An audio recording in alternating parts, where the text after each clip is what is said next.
We rely on our eyes for so much, but what if, in the blink of an eye, your vision was damaged or taken away entirely?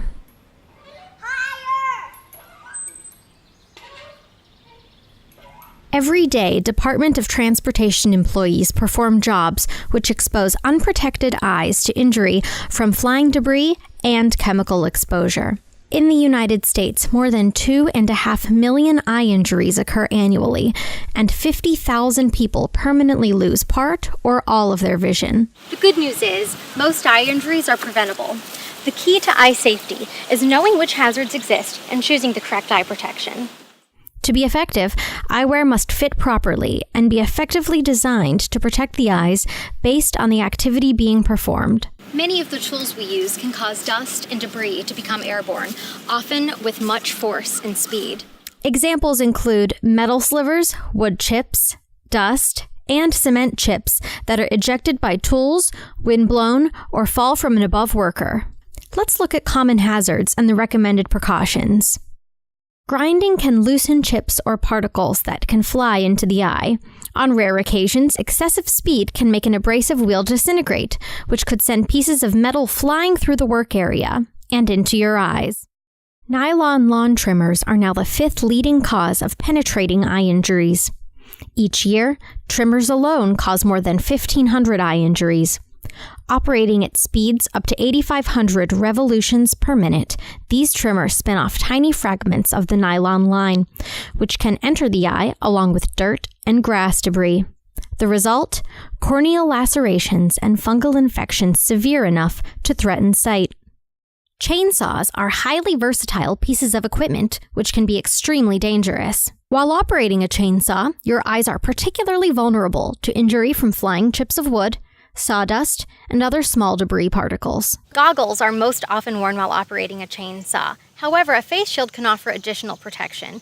A face shield can protect your eyes from flying debris such as wood chips. For the best protection, wear either safety glasses or goggles with a face shield. At a minimum, safety glasses, both prescription and non-prescription, should be worn while performing these tasks or in close proximity to the operation. PennDOT requires that these glasses include non-removable side shields. Everyday glasses and sunglasses should never be worn as safety glasses. In fact, they can be more dangerous than no glasses at all if the lens breaks and cuts the eye. For operations where there is a greater risk of facial injury from flying debris, a face shield attached to the hard hat should be worn. Working with liquids requires care to protect the eyes. Many products are caustic and can cause serious chemical burns to the eyes.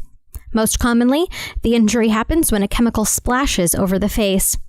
However, chemical burns can also result from rubbing your eyes after handling chemicals. Common liquids include fuel, oil, tack coat, herbicides, pesticides, paint, and a variety of cleaning products, just to name a few. Depending on the chemical and degree of exposure, the potential for injury ranges from temporary redness and irritation to blindness. Chemicals splashed into the eyes can also cause poisoning, as they are absorbed into the bloodstream many times more rapidly than chemicals splashed onto the skin. The best protection for eye injuries due to liquids is through indirect vent or non-vented safety goggles, which fit tightly to the face and are designed to keep liquids out of the eyes. For operations where there is risk of chemical splashing the face, a face shield in addition to the goggles can be worn. Welding produces radiation over a broad range of wavelengths, which can be very damaging to the naked eye. Certain types of UV radiation can produce an injury to the surface and mucous membrane of the eye, called arc eye, welder's eye, or arc flash. The amount of time required to cause these effects depends on several factors, such as the intensity of the radiation, the distance from the welding arc, the angle at which the radiation enters the eye, and the type of eye protection that the welder or bystander is using. Even just a few seconds of exposure to intense UV light can cause arc eye.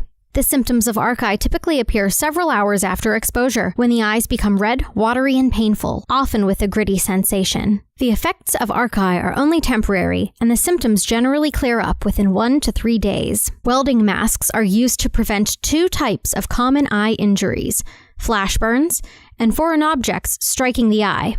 The best way to control eye injuries is also the most simple: proper selection and use of eye protection. Helmets alone do not offer enough eye protection. Welders should wear goggles or safety glasses with side shields that comply with ANSI Z87.1 underwelding helmets, and always wear goggles or other suitable eye protection when gas welding or oxygen cutting. Flash screens should also be in place to protect other employees within the work area. So, what should you do if you get something in your eye? First, go immediately to the eye wash station. Don't waste a second. This is particularly true for chemical splashes. If you're in an area without an eye wash station, go to any source of running water or the nearest first aid kit where a bottle of sterile solution is kept. Push the lever to activate the unit, the dust cover will pop off, and the flushing fluid will begin to flow out of the faucet head. Get your eyes directly in the stream of the flushing fluid immediately. Be sure to hold your eyes open with your fingers. Gently roll your eyes from left to right and up and down to be sure that the fluid is flushing all areas of the eye. Flush for a full 15 minutes. Also, be sure to take out your contacts. If you have contact lenses in your eyes, you can gently take them out while you're flushing. Don't delay the flushing to take out your lenses, but make sure you take them out because they could trap chemical in your eyes. Seek medical help. After you have flushed, see a doctor to determine if anything more needs to be done for the preservation of your vision. Daddy, watch me! Daddy, did you see me? Yeah, that was awesome, man. Don't become a statistic. Your vision is a gift. Protect it.